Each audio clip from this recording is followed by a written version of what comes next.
안녕하세요, 임요한입니다.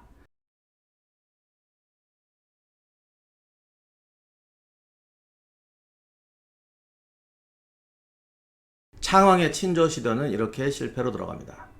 이 사건은 회군파에게 굉장한 위기의식을 줬을 거예요. 아, 창왕을 이대로 둬서는 안 되겠다는 생각이 당연히 들었을 것이고, 이 거국 중립 내각의 수반이었던 이색이 위험 인물이다. 우리가 제어할 수 없다라는 인상을 주었던 것 같습니다. 실제로 창왕을 폐위시켰는데 결정적인 요인이 되었던 것은 그해 11월에 발생한 김저 사건입니다. 김저 사건이란 뭐라면 김저라는 인물이 이제 강화로 유배가 있는 우왕을 만나요. 그래서 만나서 했더니 우왕이 이제 암시를 주는 거죠. 이성계를 암살하면 내가 복이 될 수 있다. 누가 내 편을 들어줄 것이다. 그래서 김저가 정두크라는 사람을 만나고 또 곽충보라는 사람을 만나서 이 사건을 논의를 하고 김저와 정두크가 태조의 집까지 오는데 믿었던 곽충보가 배신해서 음모를 고발했기 때문에 이제 집에 갔다가 체포가 됩니다. 그 자리에서 정두크는 자살하고 김저는 체포되어서 고문을 받아서 뭐 누가 연루되었다, 우왕까지 연루되었다고 이제 자백을 했다는 거죠. 그런데 당시에 우왕은 그 사이에 강화에서 여주로 이제 유배지가 옮겨져 있었는데 이 강화에서 여주로 보냈다는 건 상당히 좀 정부에서 안심하고 우대를 했다는 의미거든요. 이것도 어떻게 보면 좀 음모 같아요. 이렇게 우리가 우대를 하려고 했는데 이분이 배신을 때려 이래가지고 이제 다시 이 사건으로 이제 강릉으로 유배하고 창왕을 폐위시킵니다. 이 시기에 벌어진 정치적 사건에 대해서 아무리 옛날 역사 기록이 정직하다고 해도 이런 것이 사실 100% 정직하게 쓰여질 수는 없잖아요. 더욱이 정치적 음모라는 건 지금 오늘날에도 무슨 일이 벌어지면 뭐 인터넷 유튜브 뭐 여기저기서 정반대된 얘기가 수도 없이 나오고 지금 우리들도 그런 거에 국민이 절반 이쪽 믿고 절반 이쪽 믿는 시대를 살고 있습니다.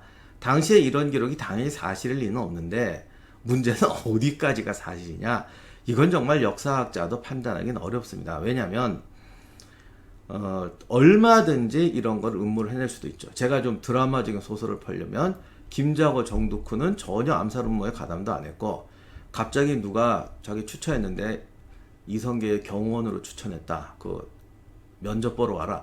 그래서 집에 왔더니 갑자기 와르르르 체포하는 거죠. 그랬더니 정두쿠는 이거 분명히 음모다. 그리고 자살했을 수도 있고, 암살 음모를 하러 왔는데 누설이 되니까 뭐 한 명은 잡히고 한 명은 자살하거나 또는 살해됐는데 자살이라고 적었을 수도 있고, 그러나 우왕하고는 전혀 교감이 없었을 수도 있고.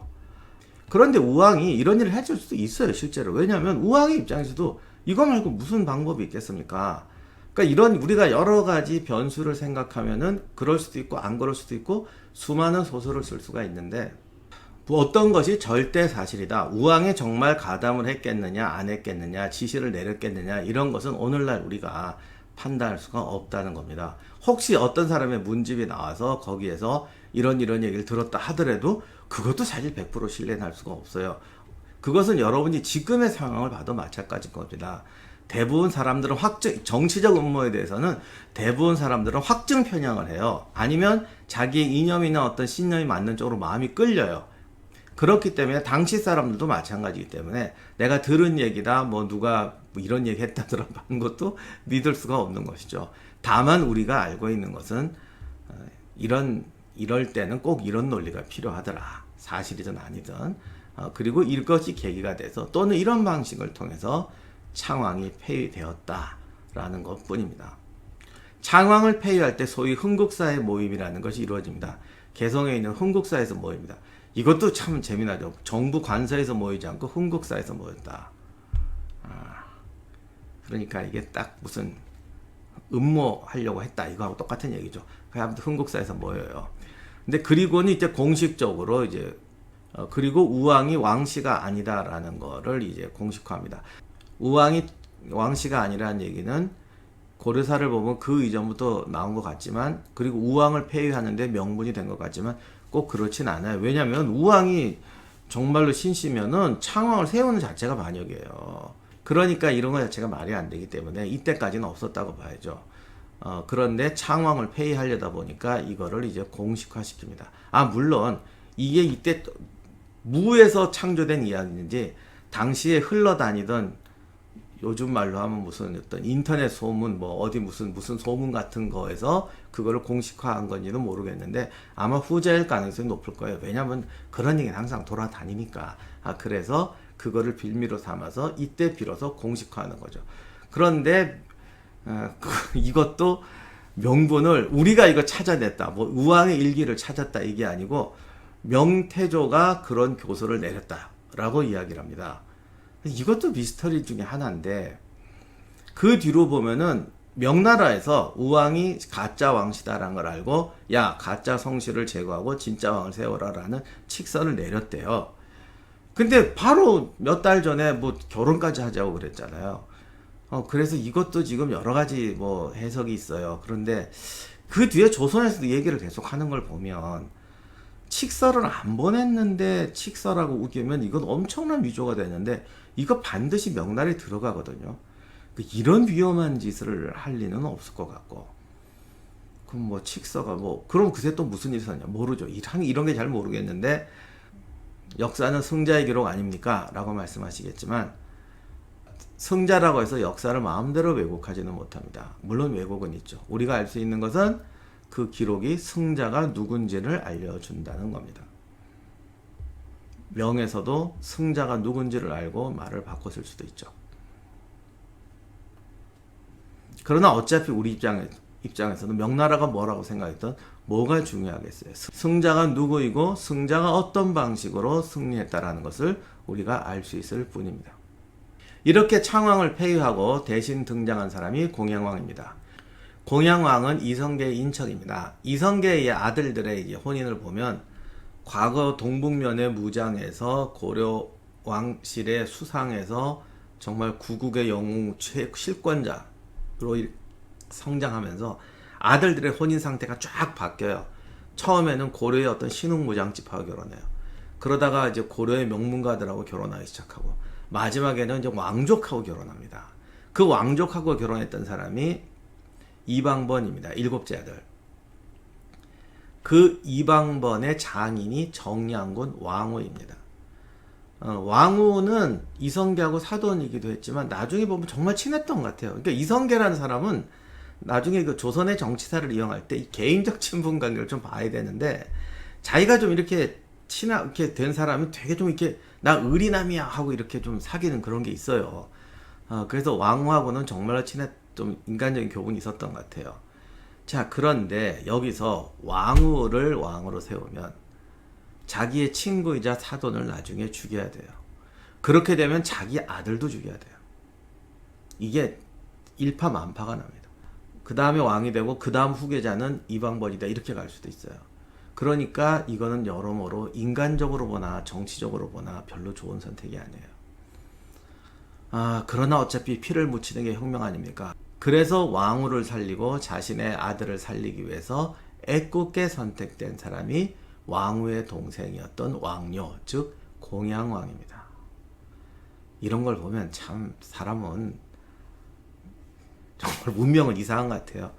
똑같이 어느 집 아들로 태어났는데 그게 누구에게는 행운이 되고 누구에게 불행이 되고 똑같이 어떤 복을 그러니까 행운을 얻었는데 그게 어떤 누구에게는 또 복이 되고 누구에게는 불행이 되고 이래서 참 인생이 아이러니한 건데 왕유는 정말 날벼락이었을 것 같습니다. 그리고 이 공양왕은 원래 좀 이렇게 장사에 수완이 있고 정말로 정치에 관심이 없었대요. 그래서 먹을 것 입을 것 걱정 없는 살았는데 내가 왕이 되었다고 꺼이꺼이 통곡을 했다라는 말이 있는데 이런 어떤 정치적 무관심이 또 끝으로 참 좋은 미덕인데 엉뚱하게 이게 또 본인의 불행의 씨앗이 된 거죠. 그래서 왕이 되니 본인 입장에서 너무 기가 막힐 거 아닙니까? 그래서 이제 즉위식을 하면 남면이라고 왕이나 황제는 이렇게 딱 앉으면 신하들이 도열하잖아요. 그때 방향이 남쪽이에요. 그러니까 경복궁 근정전이 남쪽을 보고 있거든요.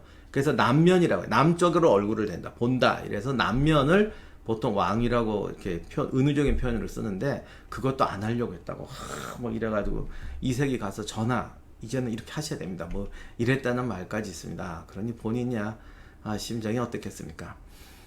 아무튼 그렇게 해서 공양왕이 왕이 됩니다. 왕이 즉위했으니까 내각이 새로 짜여져야 되는데 여전히 이색이 판문화부사로 최고 수상이 되고 태조는 여전히 수시 중이고 그 아래 내각의 신덕부, 정몽주, 성성린, 정도전 이제 진짜 본격적인 개혁파들이 등장하게 되죠. 여기 뭐 온건개혁파라고 분류할 사람도 있고 정통개혁파라고 분류할 수도 있지만 정몽주나 성성린이나 나중에 행적을 보면 어떤 우리가 알고 있는 조선으로 들어왔을 때 그 개혁의 방향에 대해선 신념은 굳건했던 사람들입니다. 그러니까 이제는 거국 중립내각의 어떤 탈을 벗어버리고 완전히 요즘 말로 하면 개혁파 내각으로 들어간 거죠. 이렇게 되니까 이색이 걸립니다. 그래서 12월 다음 달에 바로 이색도 내쫓게 됩니다. 심지어 그 아들 이종학도 파직합니다. 이미 쫓겨나 있던 조민수는 아예 서인으로 만들어서 재기불능 상태로 만들어버리고 권군도 유배시킵니다. 그리고 12월 5일에 바로 우왕과 창왕을 죽이자는 사형 건의가 올라오게 되죠.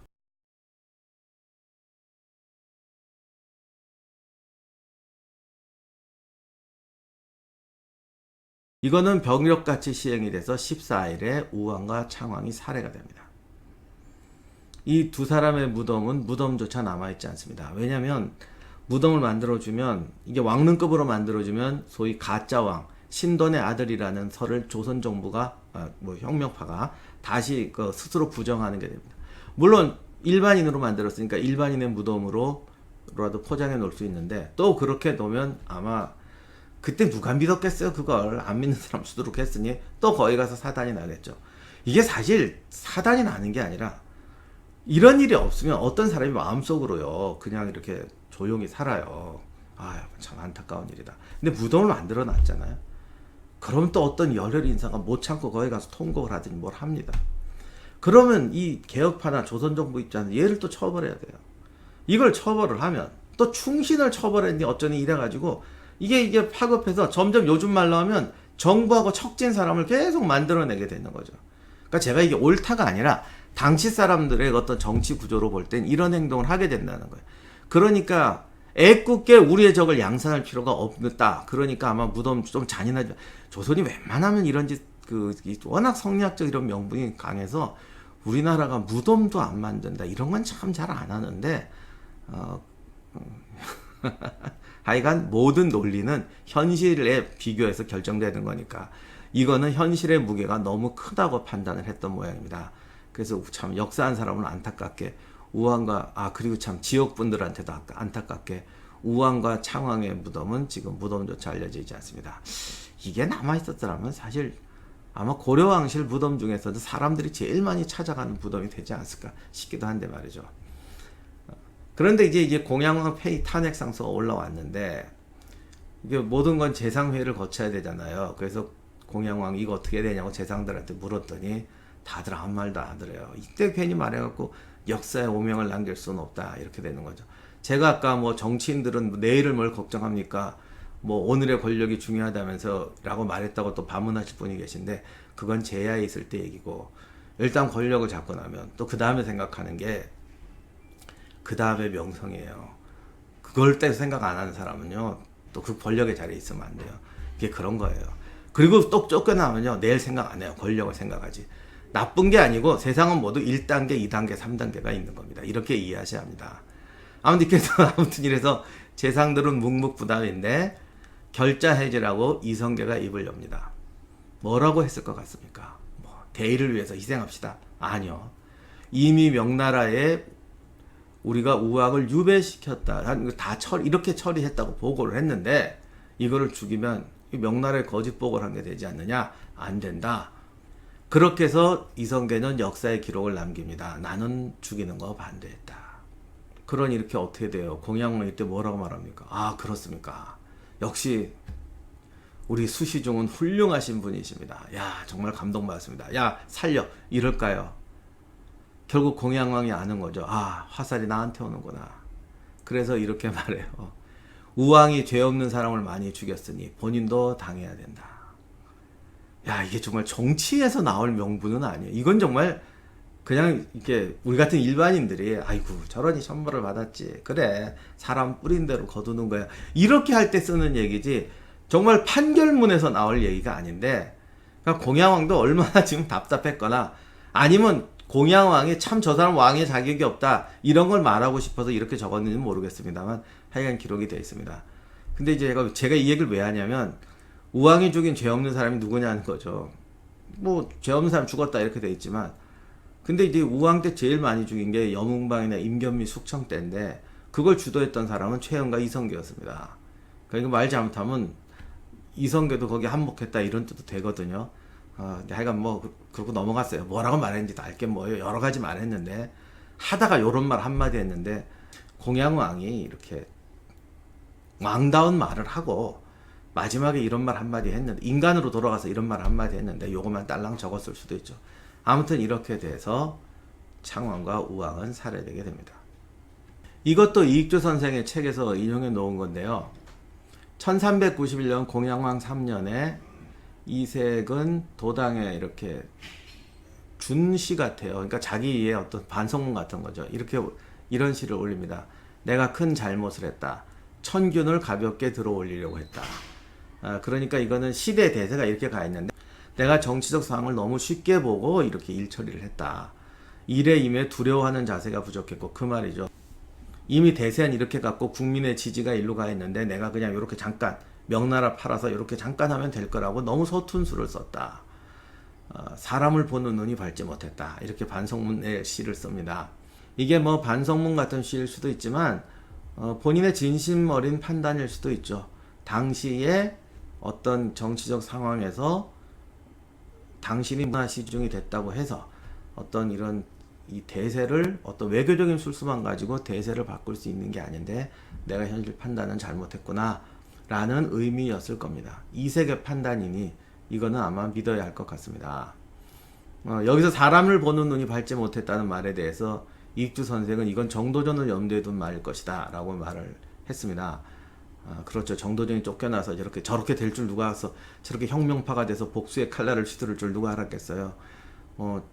그럴 수도 있고 아니면 정도전을 포함한 그러니까 이 사람을 보는 눈이 밝지 못했다는 게 당시의 조정 관료들 또 어떤 자기가 키워낸 수많은 이 제자들의 어떤 세상을 보는 생각 이런 거 그러니까 정도전을 포함해서 그런 수많은 사람들의 어떤 개혁 의지를 잘못 알았다.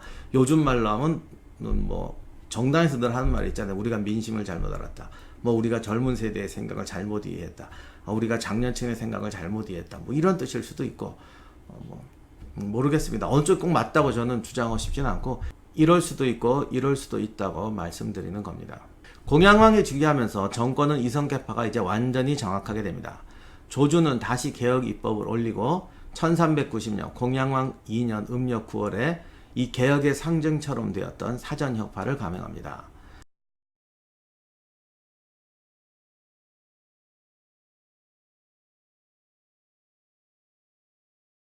그리고 개성에서 고려시대의 토지재장을 모조리 불태워버립니다.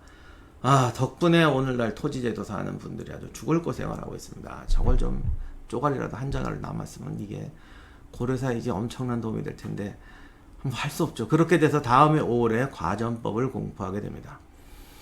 이 과전법 개혁에 대해서 기존의 학설들은 이제 권문세족의 경제적 기반을 무너뜨렸다라고 해석을 많이 합니다. 그래서 제가 지난번에 조준의 개혁상소를 사전개혁상소라고 이해하는 것은 좀 잘못된 것이다 라고 말씀드렸는데 다시 한번 이 문제를 말씀드리면 권문세족의 경제적 기반을 무너뜨렸다? 정말 권문세족이 그날로 거지가 됐나요? 절대 아니에요. 이 수조권이라는 건 그 사람들이 받는 그러니까 오늘날 지금 월급으로 받는 어떤 토지가 된 거지 그 사람의 전 토지가 날아간 거 아닙니다. 그리고 신진 세력은 뭐 좀 부당하게 받긴 했지만 정말 못 받았냐. 그리고 권문세족과 신진 세력이 칼같이 나눠지느냐. 도대체 누가 신진이고 누가 권문이야. 이 경계선이 어디냐. 그래서 땅 받은 사람과 땅 안 받은 사람은 나눌 수 있느냐. 그러니까 이게 말이 안 된단 말이야. 그러면 이게 본질은 뭐냐.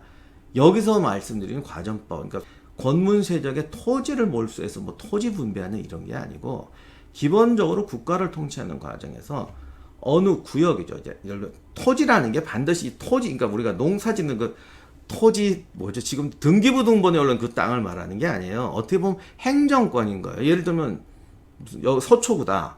이 서초구의 조세권, 행정권, 서초구에서 발생하는 어떤 재판 이런 걸 누가 관할하는 거예요? 라는 겁니다. 근데 우리나라는 봉건제는 아니지만 예를 들어 극단적으로 비유하면 제가 서초구의 영주가 됐으면 여기서 나온 수익을 내가 다 가져가고 재판이라든가 이런 뭐 행정권까지 다 가져갑니다. 조선은 그 정도까지는 아닌데 수조권이라는 것이 서초구를 줬으면 서초구에 있는 조세를 가져가면서 그 조세와 관련된 분쟁에 대한 어떤 처결권까지 가져요. 내가 세금을 받아야 되니까. 근데 그러다 보니까 결국 국가도 마찬가지인데 세금을 걷는 권한은요. 따지고 보면 사법권도 가져오게 되고 예를 들면 소작인하고 소작인이 싸웠어요. 나는 수조권이라는 게 재판권까지 주진 않아요. 근데 이 소작인이 왜 싸웠냐? 이거 나한테 내는 그 조세로 낸 수조하는 그 나한테 바쳐야 되는 소장료 때문에 싸운 거예요. 그러면 관이 개입하는 게 아니라 내가 개입해서 그건 너희들 이렇게 내는 게 맞아. 왜 니네들이 그걸 니 마음대로 받고 이렇게 말할 수 있지 않습니까? 이렇게 되기 때문에 이 수조권이라는 게 은근히 행정권, 사법권까지 같이 가게 되고 수령이 어떤 그 구역, 자기 담당 지역에서 이런 걸 행사하려고 할 때 권문 세력이 불법적으로 내 땅에 들어오지 마, 내 소작인 건드리지 마라고 말하는 것과 합법적으로 여기에 대해서 내가 이런 권한이 있기 때문에 이게 1순위야. 그거 다음에 이렇게 믿는 건 천양지차예요. 그러니까 권력이 하는 불법이라는 건 어떤 제도에서 있어요. 그러니까 이것은 물론 항상 정의로운 사회를 싸워야 되는 거지만 법이 보호해 준단 말이에요. 고려는 법이라는 게 그렇게 안 만들어 놨어도 운영하다 보면은 이쪽의 정상적인 행정권을 역시 정상적인 권력을 가지고 방해하게 되죠. 이게 충돌이라는 거죠. 이런 거를 제거하려니까 이 법을 뽑아버려야 될 거 아니에요. 그래서 수조권이라는 것은 조세를 걷는 것을 빙자한 지역에 대한 사적 지배권을 뺏고 완전히 수령과 행정관료에 의한 토지와 모든 법과 재판 이런 것들을 하자라는 게 중요한 겁니다. 그래서 이게 권문세족의 토지를 몰수해서 가난한 사람 또는 가난한 관료에게 준다 이런 거 아닙니다. 그래서 사전개혁은 바로 개혁파들이 추구하는 국가체제의 시작 출발점인 거예요. 왜? 모든 건 재정 조세 문제에서 시작을 하니까. 아무튼 요거는 나중에 조선개혁할 때 또 말할 수가 있을 것 같으니까 요까지 말씀드리고 아무튼 이렇게 돼서 이제 개혁안을 다시 시작하게 되고 제가 참 하나 빼먹었는데 이색이 숙청될 때 또 하나의 중요한 것이 바로 이 사전개혁안을 반대한 거였어요. 그러니까 개혁파 입장에서 보면 이게 무슨 창왕 저쪽으로 보내자 하지 갑자기 명태조랑 직접적인 얘기를 하면서 이건 물론 태조의 수단이었지만 뭔가 또 이게 막 예의가 오고 가지 그리고 돌아오더니 사전개혁 반대하지 이렇게 되니까 제거할 수밖에 없다 이렇게 해서 제거를 시킨 것이고 아마 이색은 명태조의 지원을 얻고 창왕이 지원하고 사전개혁을 반대하면 그 소위 고려 지지파들이 몰려서 이성계에 대항할 수 있는 하나의 세력이 형성될 거라고 봤는데 이게 안 된 것이죠. 그래서 이색은 내가 이를 너무 쉽게 생각하고 가볍게 봤구나 라고 시를 쓰게 된 것입니다.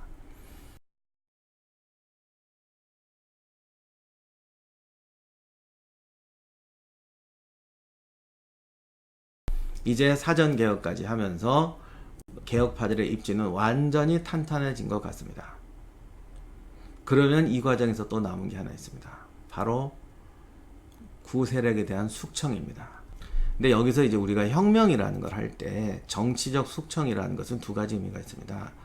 내가 혁명을 하는데 저쪽에 반대파들이 있잖아요. 그래서 쟤들이 결집해서 나를 공격할지 모른다. 그래서 우리가 실패할지 모른다.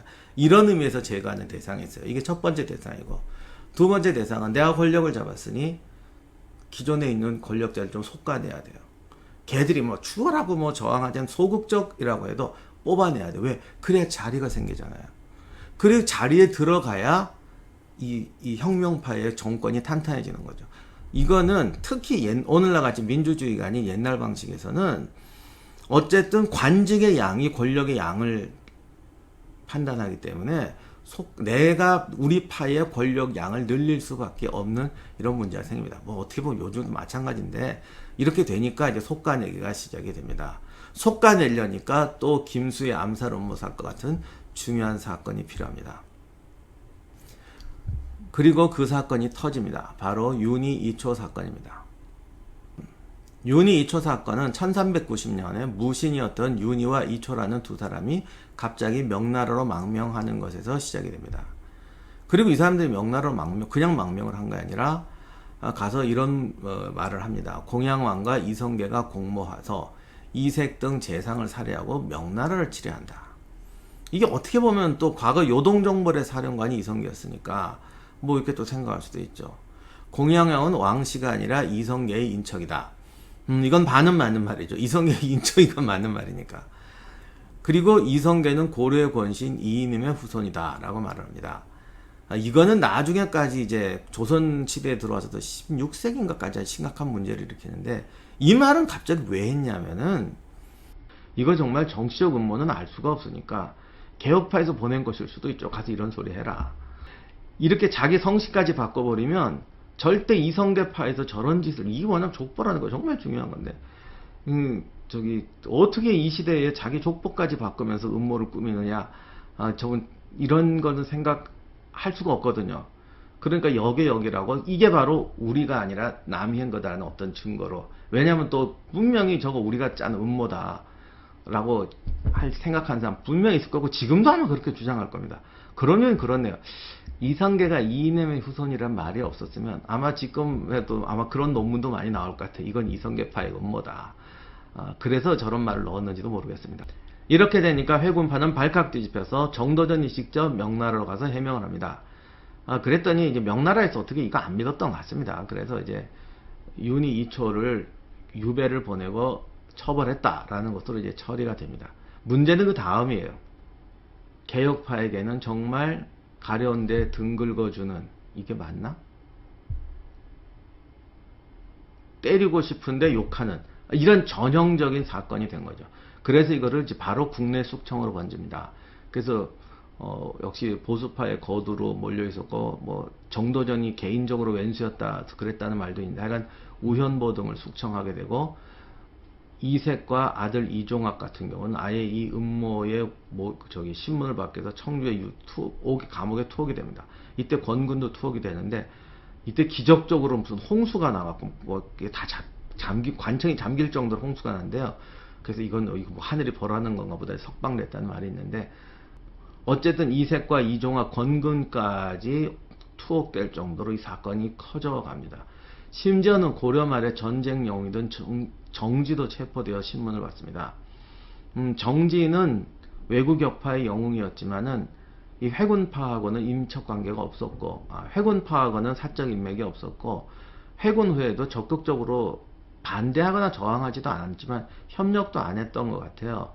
그래서 이때 또 이제 체포돼서 막 신문 받고, 그래서 정지가 나는 회군에 대해 반대한 적 없고 이성계에 대해 이런 말까지 했는데 왜 나한테 이런 짓 하느냐, 뭐 이런 말까지 할 정도로 이것이 거대한 정치적 숙청으로 번지게 됩니다. 그런데 이때 이제 정몽주가 숙청에 반대합니다. 이 사람들은 죄 없지 않냐, 사건은 이렇게 합리적으로 마무리해야지 어떻게 이러냐. 이랬다가 또 이제 정몽주까지는 아니지만 그때 동조했던 언관들이 좌천되고 막 이렇게 되는데, 이 정몽주 사건이 의미하는 재미난 게 하나가, 이게 윤희 2차 사건이라는 게 정치적 대숙청으로 가려다가 말아요. 실제로 이렇게 대숙청은 안 가요, 아직은. 그런데 두 가지가 되는 거죠. 그럼 실패냐? 처음부터 대숙청을 하려고 했겠죠. 그런데 숙청이 실패해도 상관이 없는 게 성향이 나와버려요. 정몽주라는 사람은 여기까지, 정몽주도 개혁파입니다. 그리고 이성계하고 굉장히 개인적으로 친분이 있어.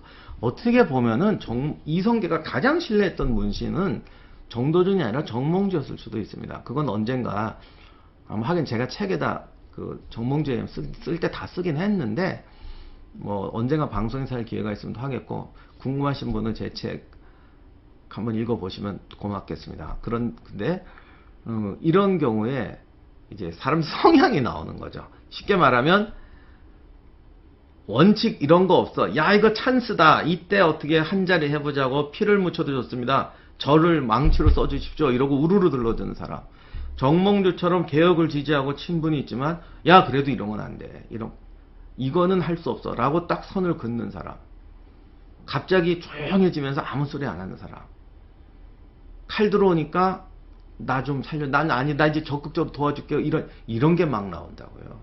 숙청은 사실 죽이려고 하는 게 아니라, 죽여서 자리를 쫓아내서 자리를 만드는 것 중요하지만, 지금 있는 사람들의 성향을 파악하는데도 정말 도움이 됩니다. 가만히 있으면 이게 안 드러나거든요. 아무튼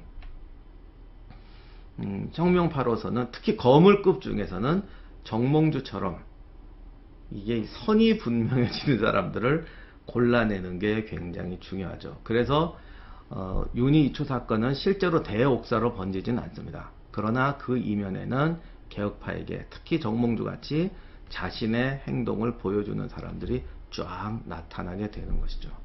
결국 이것은 그 다음에 벌어질 정치적 격동의 준비 작업이 됩니다. 그것은 다음 시간에 진행하도록 하겠습니다. 감사합니다.